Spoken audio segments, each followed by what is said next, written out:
But yeah, this is a fun experience from when Will met Norm, who suspects us of being a gay couple. So Will met Norm Finkelstein yesterday. You tell the story. Let me tell it.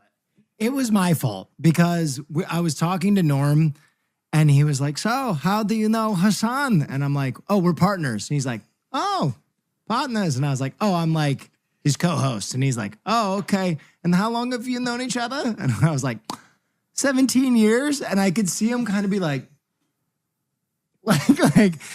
is this Hasan's gay lover? Like, I could see him kind of like speculating in his mind, like, who is this guy? It was pretty funny. Yeah, no, he straight up thought we were gay lovers. Like, he was like, okay, is Norm European?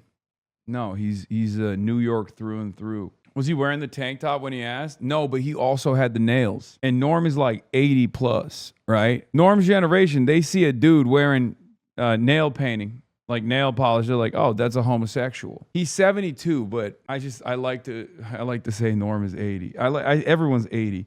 And if you're actually 80, you're 850. You guys should know this by now. This is a Hasan trope. If you're 80 years old, if you're over the age of like 50, you're a boomer and you're basically 80. And if you're actually 80 years old, then you're literally 854, 850 plus. He's 70, but he lives like he's from a different century, man. My man doesn't have a cell phone. He admitted to us on the broadcast that he doesn't use an ATM. He learned recently that ATMs are obsolete. Like he's so old.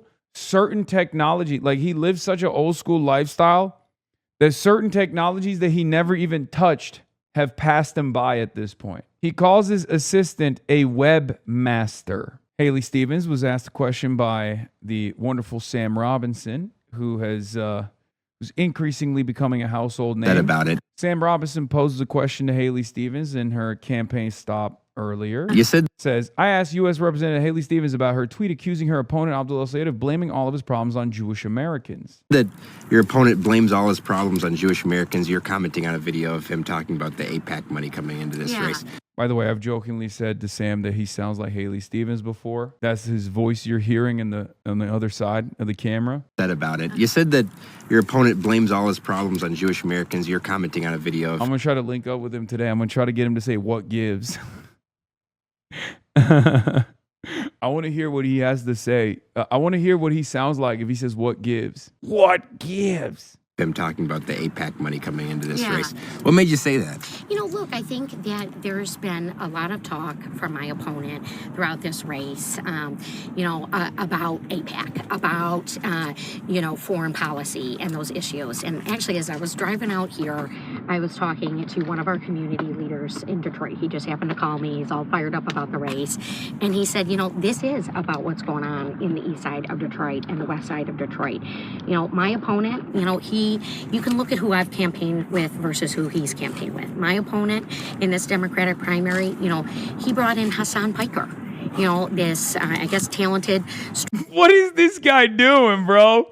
Hey, my man. Why are you shaking your damn head? What are you doing back there? Okay, I love this guy. As soon as my name gets mentioned, he goes, no. Hell no, not Hasan. My opponent in this Democratic primary, he brought in Hasan Piker. This, talent.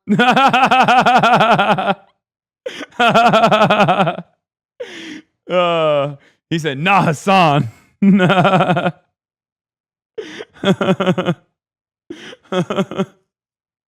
Nah, what? He said, what gives?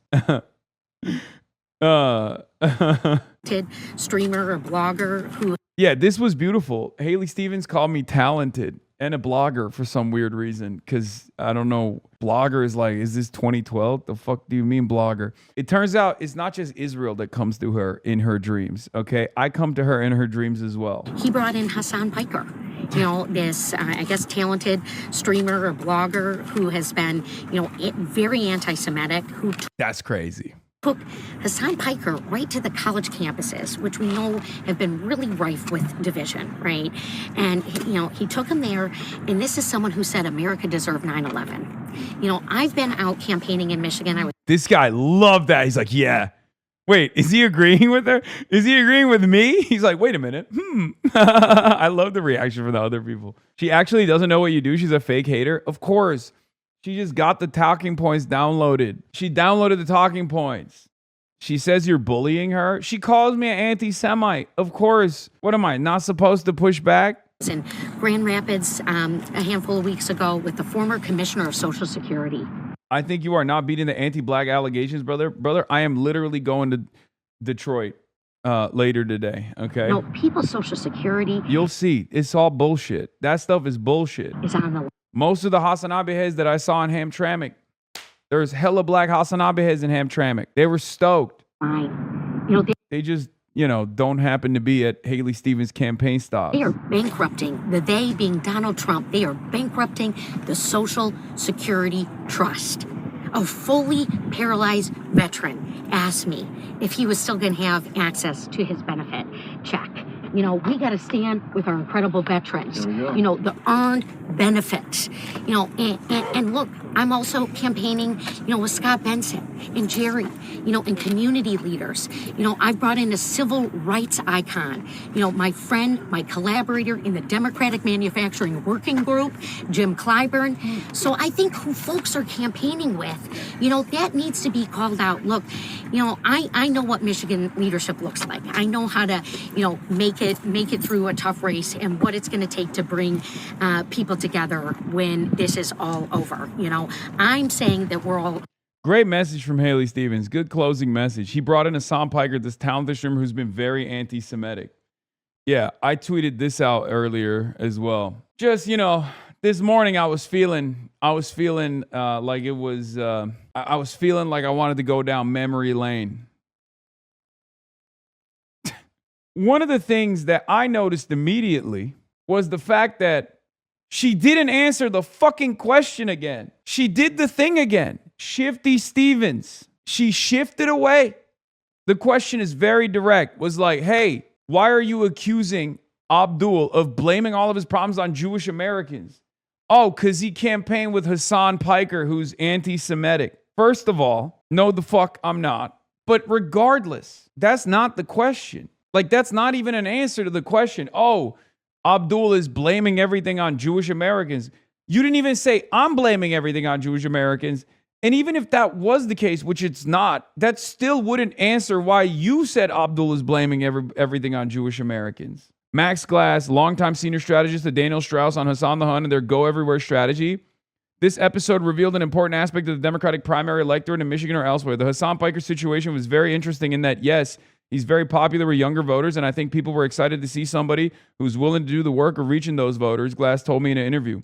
For us, it was like, let's show people we're the only campaign willing to actually really go and have real conversations with some of these influencers that are having an impact with young voters. Look at that. On the comment section of the TikTok videos, people call you anti-Semitic, and when asked to pull up the quote, they can't find it. Yeah, because there is none. There is none. Like, even the shit that they could point to be like, oh, he loves Hamas or something, right? Like, if they were to be like, oh, he loves Hamas, then you very quickly reveal that there is nothing. There is none. Of course there is none. I'm not anti-Semitic. And it's not even like a gray area, okay? I have spent a good deal of my career combating far-right, and my entire career combating far-right reactionary thought. And a big part of that is also identifying anti-Semitic tropes and combating and fighting against anti-Semitism. They tried to make this into a moment. Most people understand that when you say that, that just means you're anti-Israel, okay? Which sucks to suck for them because that's the majority. That's the majority position. But these guys still think they can keep hitting those lines over and over again. Remember when Norm said, you probably think Jews are cheap, he got you there? Yeah, I wanted to be like, I don't. But he's just not going to believe me, so I didn't even fucking retort back. Like, there is an issue that I have with Norm's belief system that I'm fundamentally at odds with. I do think that you can, even if there are implicit biases that people have, no, you can absolutely train yourself not to have any fucking biases whatsoever. I do not Even with all of the readily available evidence that one suspects that the average American Jewish person will be, at least in some way, shape, or form, pro-Israel to a limited degree or to a great degree, I don't arrive at any conversation that I'm having with a person that I've never encountered before with that assumption in mind. I don't think like that. I don't think like that at all. So no, I don't think that. I don't agree with that assessment. Like no matter how much I've seen it, it still doesn't change my initial assumption about a person, right? And I think that's the normal and healthy attitude to pose, a normal and healthy attitude to have in general. Perhaps I'm too charitable, and many people have said I am, and many people have criticized me for it, but that's just who I am. But that's a good thing. You have to operate like that. You can't assume that people are irredeemable, or you can't assume what they think until they tell you what they think. And if I didn't operate like that, if I did not operate like that, if I did not have a firm commitment to rehabilitation, for example, a firm commitment to the fact that people can change their minds, then I wouldn't be as successful in doing what I'm doing with so many people who have changed their minds in this community, who have become firm and committed advocates, strong warriors of the working class. What I can't stand is when people take this statement in a cynical direction. When people take my consistent and reliable position on everyone can change their minds, I'm always going to believe that people can be rehabilitated. And not only that, but also I'm just going to, operate as though everyone is a blank slate when I first meet them until they show me otherwise. People will then cynically assume that I'm doing that for some other purpose. We are Charlie Kirk. We carry the flame. We'll fight for the gospel. We'll honor his name. We are Charlie Kirk. His courage on. Together unbroken. We'll make heaven known.